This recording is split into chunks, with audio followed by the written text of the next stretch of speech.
ناظرین، ہمارے آج کے مہمان ہیں D I G traffic Punjab Imran Mahmood صاحب. انہوں نے اپنی ذاتی زندگی اور پروفیشنل لائف کے حوالے سے کیا کہا، آپ بھی جانیے. اچھا یہ بتائیں کہ بلانگ کہاں سے کرتے ہیں؟ جی میں حافظ آباد سے بلانگ کرتا ہوں. اور حافظ آباد سے بلانگ کرتے ہیں، اور ظاہری بات ہے پولیسنگ میں آنا ہر ایک کے لیے ممکن نہیں ہوتا، تو کیسے خیال آیا پولیس میں آنے کا؟ یہ بس رب کی کوئی خاص مہربانی تھی کہ that I landed into police. Obviously civil services کا ایگزام دیا تھا، اس میں میری سیکنڈ چوائس تھی پولیس میں، تو میرٹ کے حساب سے جو ہے میں یہاں پہ لینڈ کر گیا. But I consider myself lucky کہ میں پولیس میں لینڈ کیا، اور میں کسی اور گروپ میں چاہے وہ ڈی ایم جی کیوں نہ تھا وہاں پہ لینڈ نہیں کیا. اور اگر مجھے دوبارہ چانس دیا جائے تو I would do exactly the same. پہلے کون سی آپ کی جو پرائرٹی کیا تھی آپ کی؟ میری پرائیورٹی اس وقت جو کہ لگی بندی ہوتی تھی، آپ بات کر رہے ہیں آج سے تقریباً 24 سال پرانی بات کر رہے ہیں، تو وہ اوبویسلی ڈی ایم جی ہی تھی اس وقت کے حساب سے. اچھا بہت سارے میں لوگوں سے ملا ہوں، وہ ڈاکٹر بن گئے، انجینئر بن گئے، آپ کی پولیس فورس کے لوگ ہیں، تو میں نے ان سے پوچھا کہ آپ جب ڈاکٹر بن گئے تو پھر پولیس میں کیوں آئے؟ تو اسی طرح انجینئر بن گئے تو پھر پولیس میں کیوں آئے؟ آلریڈی وہ آپ کو پتہ ہے ایجوکیشن ہے بڑی، وہ سارا کچھ ہے. تو کچھ لوگوں کا خیال تھا کہ وہ سوسائٹی کے اندر ظاہری بات ہے کوئی ٹیکا شیکا تھوڑا ذرا روپ شوپ، تو انہوں نے کہا جی پھر ہم نے آپٹ کیا کہ ہم ادھر آ جائیں. تو آپ نے بھی اسی لیے آپٹ کیا؟ نہیں، میرا بچپن سے ہی جو تھا نا وہ میرے والد صاحب کی طرف سے تھا کہ میں نے سول سروسز میں جانا ہے. اس وجہ سے نہ میں نے ڈاکٹری کی، نہ میں نے انجینئرنگ کی، میں نے سیدھا سادہ جو ہے گریجویشن کی. I'm a simple graduate. میں نے B S C government college Lahore سے کی تھی، اور اس کے بعد سول سروسز کا ایگزام دیا، اور ایگزام دینے کے بعد میں نے ماسٹرز جو ہے وہ کرنے کی کوشش کی تھی. یعنی کہ میں نے ایم بی اے میں میرا ایڈمیشن ہوا تھا آئی بی اے کراچی میں، لیکن جب میں وہاں پہ گیا میں نے جوائن کیا تو رزلٹ آ گیا اور میں اس کو چھوڑ کے واپس آ گیا. تو I am still a simple graduate. Father کیا کرتے تھے؟ Is a businessman. Businessman. جی. تو جب آپ بن گئے یعنی جو وہ چاہتے تھے، تو پھر ان کی فیلنگس کیا تھی فیملی کی؟ الحمدللہ ان کا ڈریم کم ٹرو ہو گیا، تو وہ ہیپی، کوائٹ ہیپی. اچھا اگر میں بات کروں آپ کی سکسیس میں، یعنی your life is a success story of the society, کس کا ہاتھ ہے سب سے زیادہ؟ کسی نہ کسی کی سپورٹ ہوتی ہے، کوشش ہوتی ہے انسان کے پیچھے. پھر سب سے پہلے میرے پیرنٹس کا، اور اس کے بعد میرے استاد کا. استاد صاحب کی. اچھا لاہور کے علاوہ کہاں کہاں پوسٹنگ رہی آپ کی؟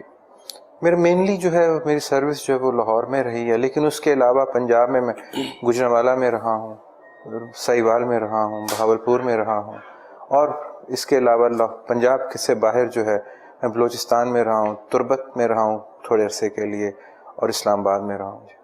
اچھا پولیسنگ کرتے وقت جب آپ مختلف پوسٹنگ آئی، کوئی ایسی پوسٹنگ آئی جو لگا آپ کو یار یہ پیچھے سے زیادہ جو ہے نا زیادہ مشکل ہے؟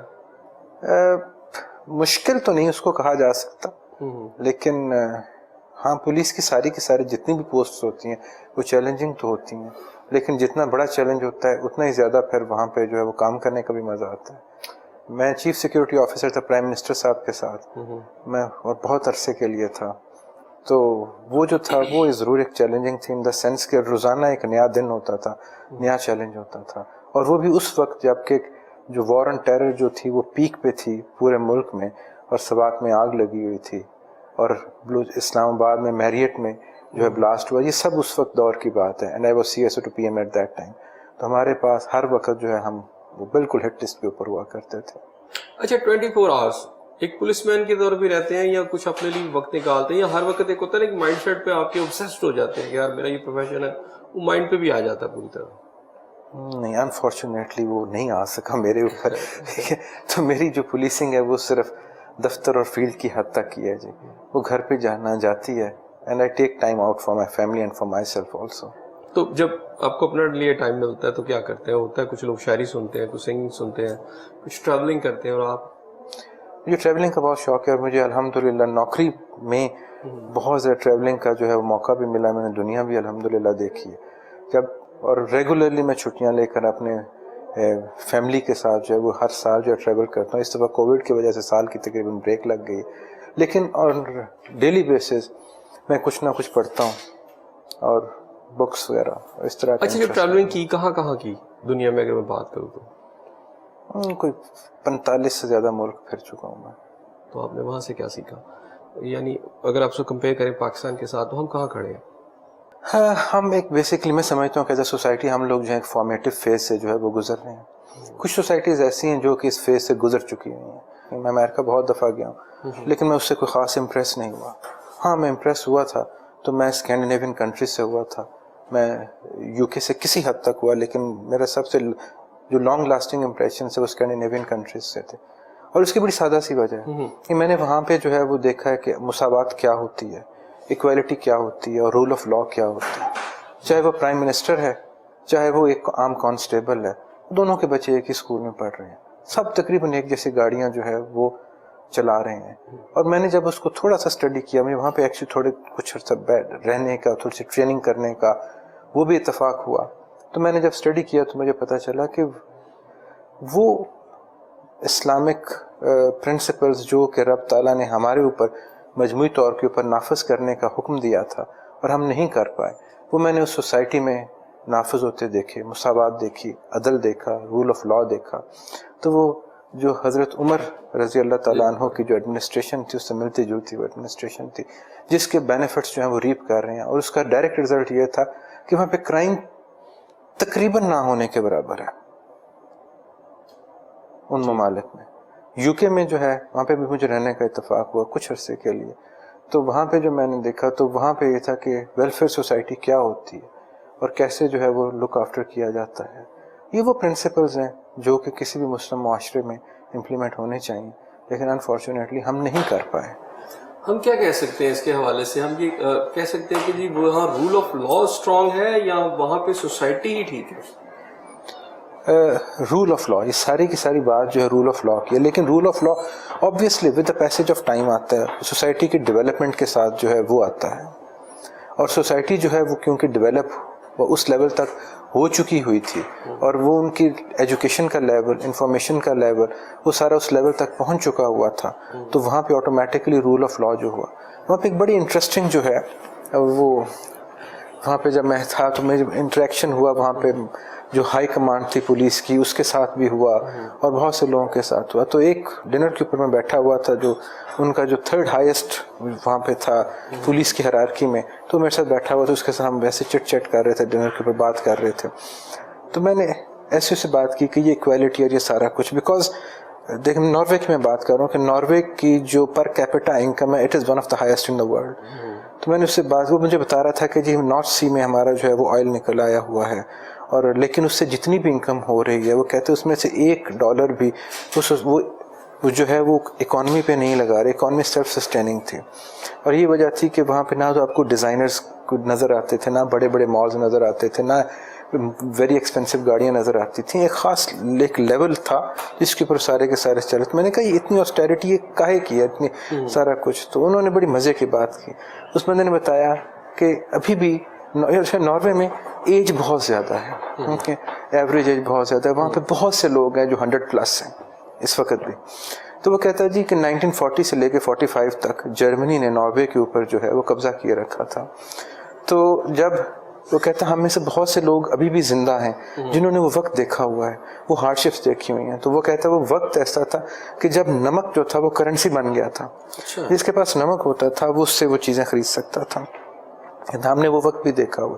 اس وجہ سے ہم جو کچھ بھی ارن کر رہے ہیں وہ ہم آف شور رکھ رہے ہیں اور ہارڈ ٹائمز کے لیے جو ہے نا وہ اس کو رکھ رہے ہیں. خدا نخواستہ کل کو پھر ہمارے ملک کے اوپر کوئی سخت وقت آئے تو ہم اپنے آپ کو جو ہے وہ سسٹین کر پائیں. میں پھر سوچتا رہ گیا کہ قومیں کس طرح بنتی ہیں. ہم اصل میں بیسیکلی فارمیٹیو فیز سے گزر رہے ہیں. ہم پاکستان کے ساتھ ان چیزوں کو نہ کمپیئر کرنا چاہیے اور نہ ان کو کمپیئر کر کے جو ہے ڈس ہارٹ ہونے کی ضرورت ہے. بڑی سادہ سی بات ہے, ہمیں پیدا ہوئے ہمارے ملک کو, ہمارے قوم کو پیدا ہوئے ابھی کتنے 7 ڈیکیڈز جو ہیں وہ گزری ہیں. اگر ہم دیکھیں تو 1688 میں جو ہے گلوریس ریولوشن آئی تھی یو کے میں, والپور فرسٹ پرائم منسٹر بنا تھا. 1688 میں رائٹ آف ووٹ پہلی دفعہ لوگوں کو دیا گیا تھا, اور آپ کو پتہ ہے صرف 2% آف لوگوں کو رائٹ آف ووٹ تھا. وہ تھے جو لینڈڈ جینٹری تھے یا وہ تھے جن کے پاس جو گریجویٹس تھے. وہاں سے کرتے کرتے کرتے 1688 سے بعد 1850s میں آ کے گلیڈسٹون کے دور میں آ کے ایک میجر ریفارمز جو تھیں وہ آئی تھیں، جس کے نتیجے سول سروسز جو آج ہمارے یہاں پہ چل رہی ہیں، ایجوکیشنل ریفارمز، لیگل ریفارمز، بہت میجر شفلنگ وغیرہ ہوئی تھی. پھر بھی جو یونیورسل رائٹ آف ووٹ تھا وہ 1935 میں آ کے سفراگیٹ موومنٹ کے بعد جب عورتوں کو رائٹ آف ووٹ جو تھا وہاں پہ ملا تھا، تو 250 سال ان کو اسٹرگل میں لگے تھے کہ 2% سے لے کے ایڈلٹ سفریج تک آتے آتے. امریکہ جس کی ہم اگزامپل دیتے ہیں اس کو اٹھا کے دیکھا جائے 1776 میں وہ آزاد ہوتے ہیں برٹن سے. وہاں سے لے کے 1970 تک تو رائٹ آف ووٹ وہاں پہ تھا ہی نہیں بلیک امریکنز کو. تو وہ ایڈلٹ سفریج جو ہے وہاں تک آتے آتے ان کو پھر 200 سال لگتے ہیں. تو ہمارا کیا ہے، 70 سال آٹے میں نمک کے برابر ہے انشاءاللہ تعالیٰ. لیکن یہ بھی ہے نا، دیکھیں وہ اگر کر رہے تھے تو ان کا ایک ایوولوشن کا اور ایکسپینشن کا پروسیس چل رہا تھا. ہمیں یہاں پرسیپشن ایسے ملتا ہے کہ شاید ہم ایوولوشن کی طرف نہیں جا رہے، ہم کسی اور طرف جا رہے ہیں. یہ پرسیپشن، جیسے آپ نے خود لفظ استعمال کیا پرسیپشن، تو میں بالکل یہ کہوں گا کہ یہ ایک پرسیپشن ہی ہے. ٹھیک، ایوولوشن جو ہے یہ اتنا سلو پروسیس ہے کہ کئی دفعہ ایک جنریشن اس میں ویسے ہی گزر جاتی ہے. اور اگر ہم دیکھیں کہ 200 سال میں کتنی جنریشنز گزری اور 250 سال میں یو کے میں کتنی جنریشنز گزری، تو کئی جنریشنز ایسے بھی گزری ہوں گی جن کو احساس نہیں ہوتا ہوگا کہ ہم جو ہے وہ ڈیولپمنٹ کر رہے ہیں. ڈیولپمنٹ جو ہے وہ تو پیسج آف ٹائم وہ ہو جایا کرتی ہے، اور سوسائٹیز جو ہیں وہ الٹیمیٹلی وہ ہارڈ شپس کے تھرو کر کے، وہ کہتے ہیں نا بھٹی میں سونا جو ہے وہ پگھلے گا تو کندن بنے گا. ایک رویے بھی ہوتے ہیں نا. دیکھیں جیپنیز کے اوپر اٹامک بم ہوا، جب ہٹ ہوا تو کتنا عرصہ ہوا ہے، وہ ایک بڑی پاورفل قوم بن کے پھر واپس آ گئی. اب میں اس میں یہ نہیں کہتا کہ ان کی کتنے ڈیکیڈ سے ہسٹری کے، لیکن ان کے بلاسٹ کے بعد وہ جو ابھی انہوں نے کور اپ کیا یا ریکور کیا، وہ ہماری سپیڈ اگر آپ دیکھیں، آپ کو نہیں لگتا کہ ہم کہیں بہت پیچھے؟ اگر آپ ان کی اس کو دیکھیں گے، اگر ہم جاپان کے ساتھ جرمنی کی بات کریں، ان دونوں کی بات کر لیتے ہیں. آپ یہ دیکھیں کہ جرمنی ڈیوسٹیٹ ہوا فرسٹ ورلڈ وار کے بعد، اس کا نتیجہ کیا نکلا؟ ہٹلر پاور میں آیا. سیکنڈ ورلڈ وار میں وہ ڈیوسٹیٹ ہوا، آج وہ ایک اکنامک پاور ہے. لیکن آپ یہ بھی تو دیکھیں کہ فرسٹ ورلڈ وار سے پہلے سے ہی جرمنی جو تھی وہ ایک انڈسٹریل بڑی اسٹرانگ بیس تھی اس کی، اور یہی صورتحال جو تھی وہ جاپان کی بھی تھی. ہاں، اگر کسی کا بڑا ریمارکیبل اگر کسی کا جو ہے وہ چینج آیا ہے تو وہ چائنا میں آیا ہے. ہم اس کی طرف دیکھیں، جرمنی اور جو ہے جاپان ہے، جاپان کی سوسائٹی جو ہے، اگر آپ اس سوسائٹی کو دیکھیں تو وہ ایک پیورلی ایسٹرن سوسائٹی ہوا کرتی تھی. آج بھی ان کے اندر جو ہے جو وہ ہے وہ وہی چیز ہے. لیکن آپ یہ دیکھیں کہ جب اس کے اوپر وہ ایٹم بامز جو تھے وہ پھینکے گئے تھے، تو اس کے بعد وہ فار آل پریکٹیکل پرپزز وہ under the rule of Americans جو تھے وہ چلے گئے تھے. وہ اپنی فوج نہیں رکھ سکتے. امریکنز جو ان کی سیکیورٹی پرووائڈ کرتے ہیں، تو ان کی ایک میجر چنک جو کہ ڈیفنس اور سیکیورٹی کے لیے تھا وہ تو معاملہ ہی ختم ہو گیا. ان کے ریسورسز فری ہو گئے. انہوں نے سارے کے سارے ریسورسز جو ہیں وہ اپنی ڈیولپمنٹ کے لیے لگائے، اور ان کے پاس بیس تھی ایجوکیشن کی اور انڈسٹری کی جو پہلے سے تھی. وہ انہوں نے صرف اس کو ری بلڈ کرنا تھا. ان دونوں ملکوں نے صرف ری بلڈ کیا. لیکن اگر کسی نے گین کیا ہے تو وہ دیکھیں تو وہ چائنا نے جو ہے نا وہ کیا ہے جو ان کے پاس کچھ بھی نہیں تھا، لیکن they are becoming an economic power actually. ٹھیک ہے ناظرین، یہاں بریک لیتے ہیں، جب بریک کے بعد واپس آؤں گا تو مزید بات کریں گے. ہمارے ساتھ رہیے.